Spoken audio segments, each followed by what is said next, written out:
Hey, hey, hey, mamas. Welcome back to another awesome episode of the Mama Work It podcast. I feel like deja vu. I recorded this episode yesterday. True story. Recorded this episode yesterday. Realized shortly after my mic was not synced up properly. And so the sound quality was kind of sucky on it. And I was like, oh, what do I do? Do I record it again? Do I leave it? And I thought about it. I even polled my IG peeps about it. And most of you did say, like, oh, just leave it. Done is better than perfect. But the few people that answered re-record it, it's only half an hour, are people whose opinion I value so much that I was like, screw it, we're going to do it again. So here we are, round two. Hopefully it is way better than the first one, the one that you will not be hearing. But on today's episode, well, before I get into today's episode, hello, if you are new in town, my name is Marissa Lonick. I am the host, the founder of Mama Work It, where we support women in the juggle of mom life, work life, wife life, fill in the blank life. We're talking about mom guilt today. We've talked about it before. It's not a topic I love, but it is a topic that I feel is necessary to talk about because I think that no matter how much we discuss, how much we hear about it, how much we know it's not good for us, we still feel it. Like we're still haunted by it. And so what I thought about today was why don't we talk about let's just unwrap the truth behind mom guilt. Because I really believe the path to healing, the road to recovery, it starts with understanding the issue at hand. And I'm a big fan of self-awareness. You've heard me say it before. I always say it's like the secret ingredient to success, like exactly what you need to go far in life. It helps you communicate better. It helps you excel in business, at work. It helps you make better decisions. And I think it helps you feel less misaligned. And when I think about feeling misaligned, I think of feeling off, feeling out of sorts, feeling unhappy, unfulfilled. And those things often go hand in hand with guilt in some way, shape, or form. At least they have for me. So when we feel guilty, it's usually because we feel like we're not enough. So maybe we're not honoring the fact that our strengths lie in perhaps different areas of our lives. It can feel like we're not managing our time and priorities effectively to match our values. So we're spending more time than we'd like doing things we don't want to do, and then not enough time doing things that we actually do want to be doing, and letting too much of the outside influencers or noise surrounding us dictate our decisions versus leading with our own intuition, our own mind, our own body, our own spirit, our own conscious, subconscious, and most importantly, those core values to live life each day. So I think the more you can understand yourself, basically, the less guilt you are going to feel.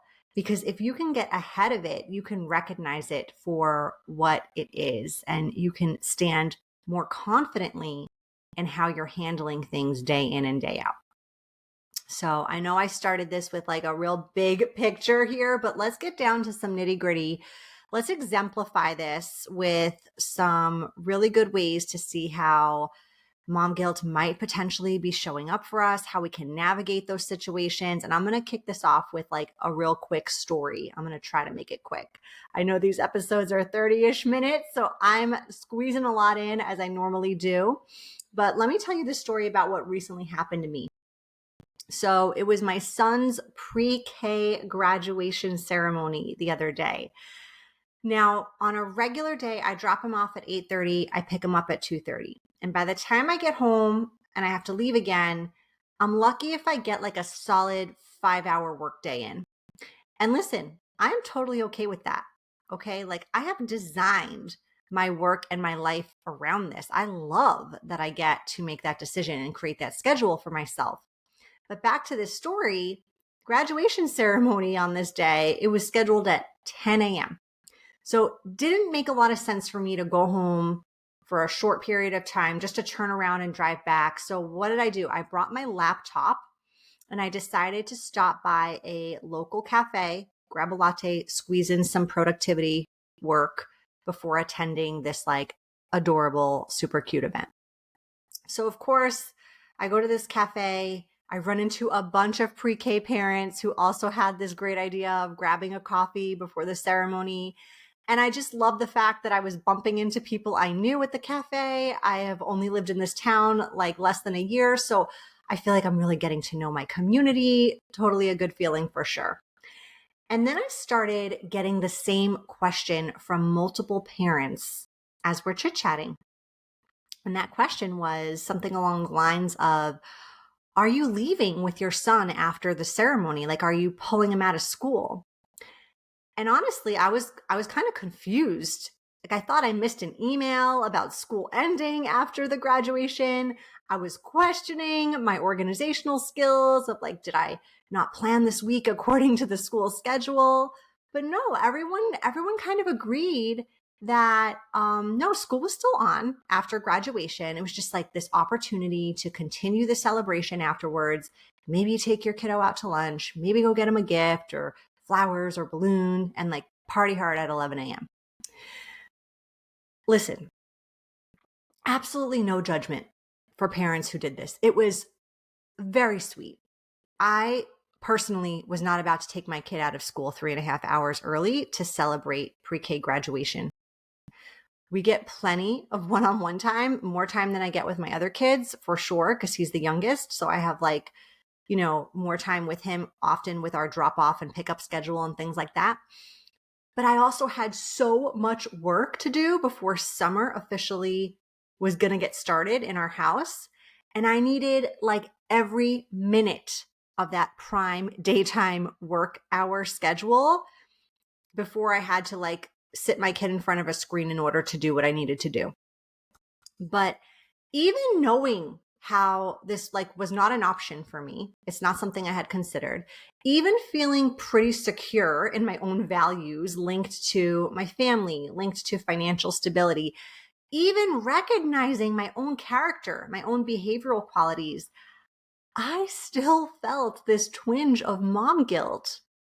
So much so that I stopped at the bakery on my way home and I picked up this congratulatory cake so that we could celebrate that night as a family.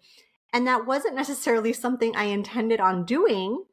I don't know why. I mean, maybe it's because it's pre-K. Maybe it's because he's our fourth kid. Like, of course, I think it's a big deal. I took all the videos. I took all the pictures. I hugged him. I high-fived him. I said congratulations a bunch. But like what happened and what got me even just a little bit was when I started comparing myself to everyone else.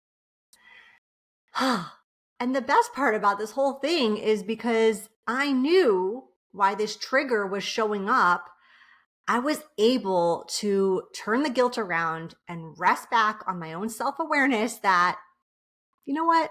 I'm still a damn good mom. I care a lot. I've created this beautiful work-life balance that I used to only dream about.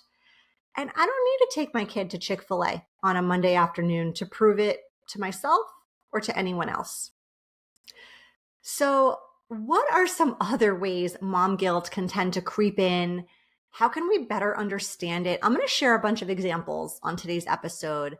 I know I've experienced a lot of these. I know friends who have experienced a lot of these, and I want to uncover some of them in more depth and more detail so we can really get behind the truth of mom guilt, better understand it so that we can get ahead of it. All right, we're starting right from the get-go. We're starting with breastfeeding. All right. And maybe you felt guilt if you didn't breastfeed or couldn't breastfeed. Now, no matter what propaganda the hospitals are saying with the "fed is best" slogan, there is this underlying pressure, I think, when it comes to breastfeeding when you give birth. Because I believe that slogan used to be breast is best, not fed is best prior. And I think that subconsciously lives in us. I think that is like a little bit ingrained in our brains. Now, I also think most moms want the best for their babies. I'd even venture to guess that all moms want the best for their babies. But in today's world, where moms are not being doted on after giving birth most of the time, where villages are smaller, if they exist at all, where demands are high, where maternity leave may be super short or may even be non-existent, where lots of other interferences and priorities are right there alongside this new life that you may be entirely responsible for, breastfeeding can feel so overwhelming.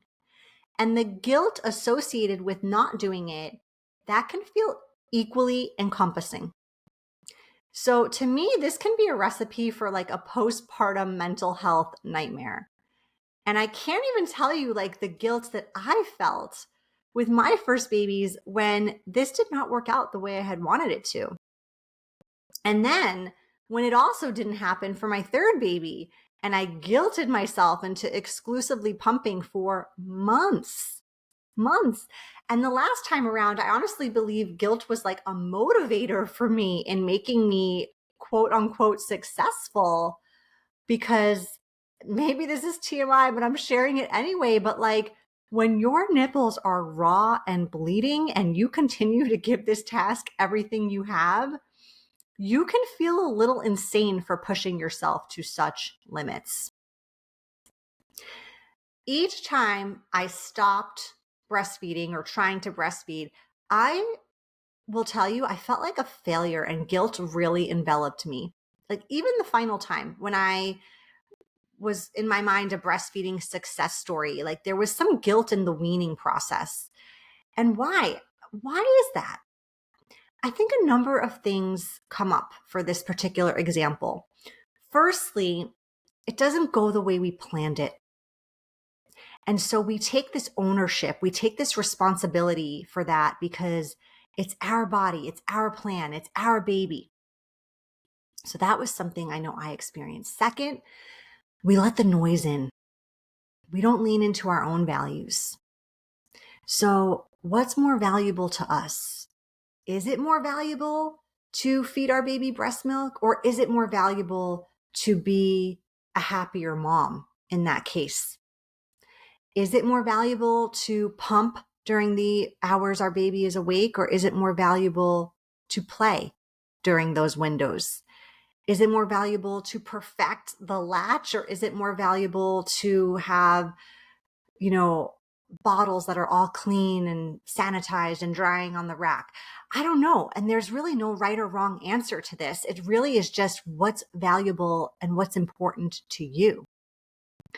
And so much guilt, I think, that even just hits us from the get-go when we are deciding on breastfeeding or not, or when we are doing our best to make a decision one way or the other. The next one I want to tap into is about childcare.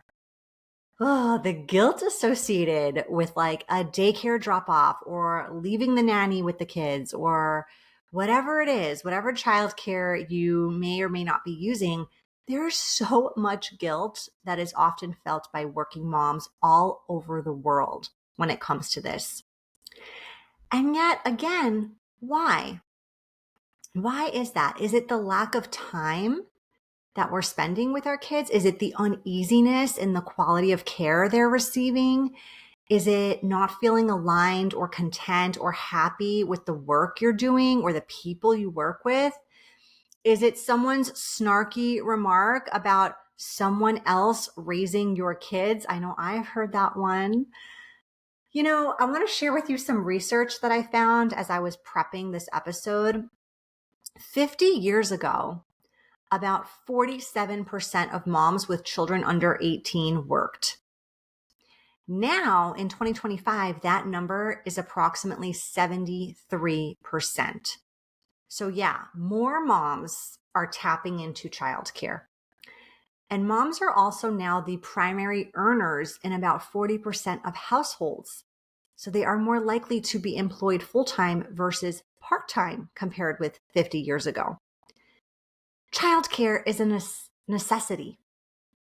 And while guilt can still be present there, we need to recognize the fact that without childcare, without utilizing this, we wouldn't be able to fulfill our financial, our career, our personal goals most of the time.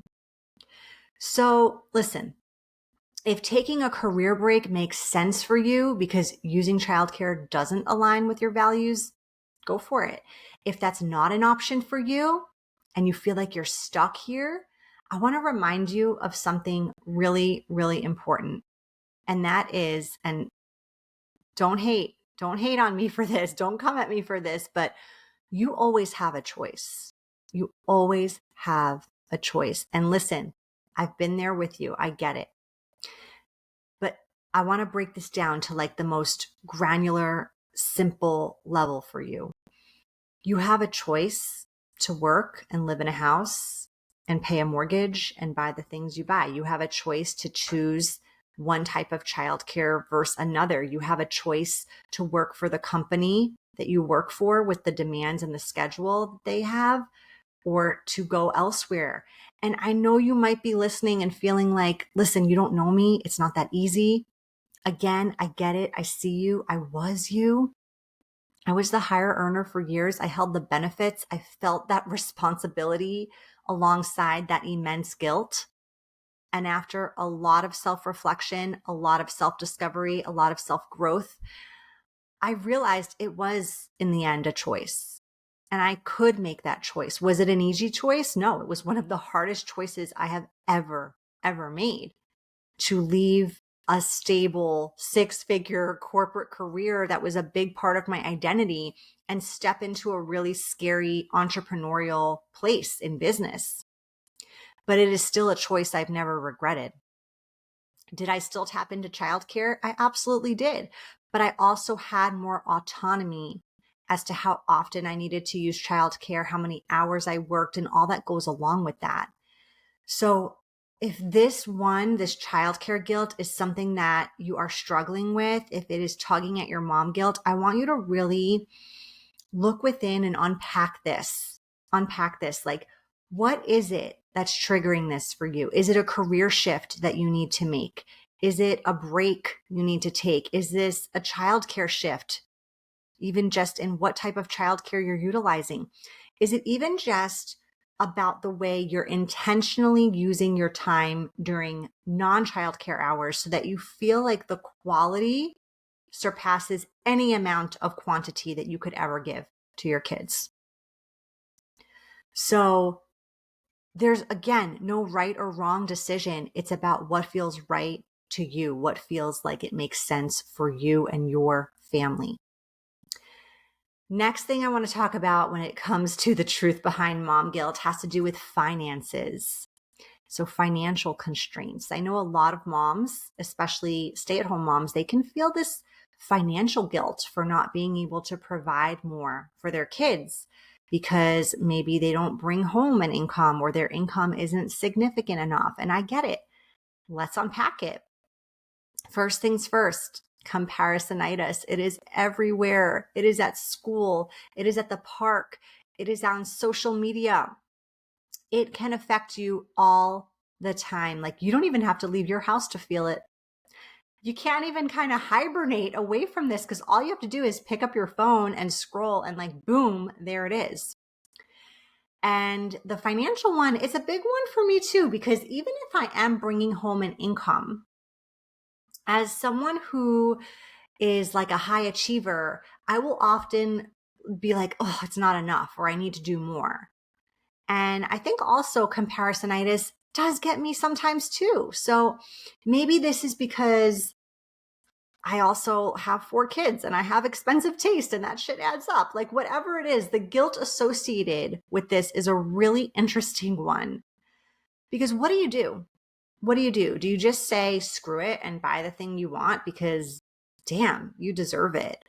Or do you just charge it and go into a ton of debt and it gives you this like initial dopamine hit, but then later makes you feel so crappy? Or do you deprive yourself all the time and just feel guilty that you're not more successful or more carefree when it comes to loving life and living life and spending money?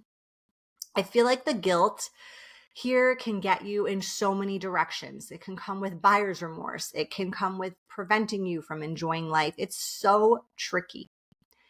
And one thing that has been super helpful with this for me personally in the past is having a really clear budget. So instead of feeling like I was constantly fighting with myself on whether or not I should purchase something or whether or not I needed to get the kids this or that or say no, the budget was able to be the North Star for everything. And having a category for fun or having a category for me, for yourself, can even just give you the permission you need to spend a reasonable and sustainable amount of money guilt-free, especially when we're feeling deprived in other areas of life, like sleep deprived, time deprived, self-care deprived. I think buying something in those situations can often feel like I deserve this, right? Or vice versa, we get into this internal battle of feeling unworthy because we didn't actually earn the money or we don't deserve it. Really, neither way is healthy because neither one is solving the root cause.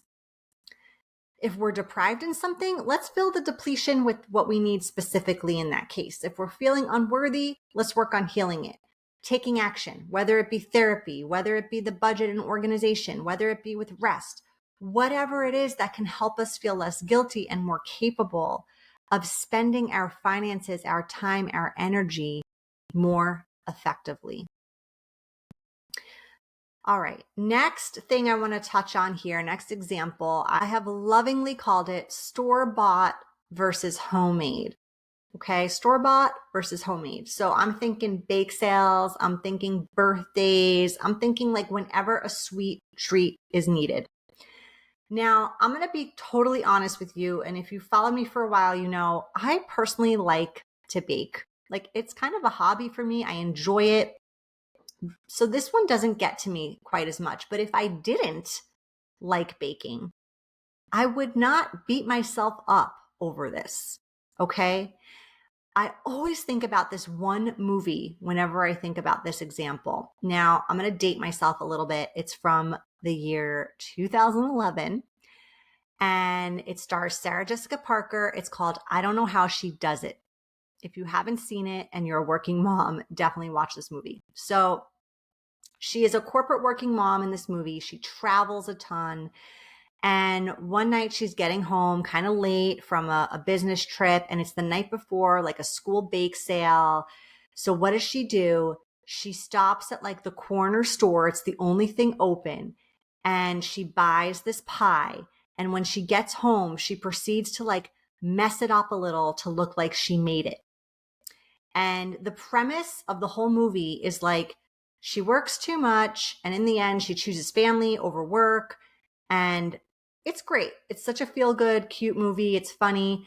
But I think other lessons we need to learn from this movie are number one, we don't need to feel guilty for not prioritizing a skill set we don't have or that we don't enjoy or that we simply just had to prioritize other things. And that's okay. The other thing is we need to set more boundaries around the fact that balance that feels right to us is all that matters. Okay. We can't say yes to everything. And lastly, I love this lesson is if you have mean girl mom friends, you need to get new ones. Like if someone is going to shit talk you for bringing a pie from the mini mart to the bake sale, they're probably not the kind of people you want in your inner circle. So that is my 2 cents on store-bought versus homemade. But I want to kind of expand upon that a little bit because even if it's not a baked item, you don't have to feel guilty about not doing everything 150%. Okay? Whether this be like snack duty, whether this be the birthday parties, whether this be the volunteering, whatever it is. I'm going to think about the snack duty for a minute. All our kids play sports. And if your kids are on a team sport, maybe you have the tradition, the thing that happens in your league where you are on your team, where you are responsible for 1 week, one game where you bring a snack for all the kids on the team, right? It's super fun. Kids look forward to this so much. And there's always a parent on the team. And listen, I look up to you. I think what you're doing is magical and great. Okay. But there's always this one parent who will like do 150% for the snacks, right? They'll like decorate the bags. They'll put all the organic granola bars and juices and best like theme stuff and all this great stuff. Maybe even a little toy in there for the younger kids. It's awesome. Okay. But if that's not you, if that's not something that you can do, want to do, there's absolutely no need to feel guilty about that. Snacks are snacks and kids love them no matter what. If your birthday parties are not total home runs, all themed out, that's okay. If coordinating outfits are not your thing for holiday card photos or, matching swimsuits on beach vacations, that's okay. You don't have to do everything. You don't even have to do any of those things 150% if they're not your thing. And we need to let go of the guilt that comes from that. So, friends, that's a little bit more of an understanding, in my opinion, behind this whole mom guilt thing and some ways to kind of handle it. I'm also going to drop a couple book recommendations that I think are super valuable when it comes to self-awareness, as well as some great self-awareness assessments to help you better understand who you are. And of course, I am always a big fan of working with a coach, as I think they will help you uncover so much of what you may be missing about who you are, what blocks you're facing, your strengths, and how to move past anything getting in your way. So that is our episode on the truth behind understanding mom guilt. I will see you soon, mama. Don't let that guilt get in the way. But in the meantime, keep on working it. Bye.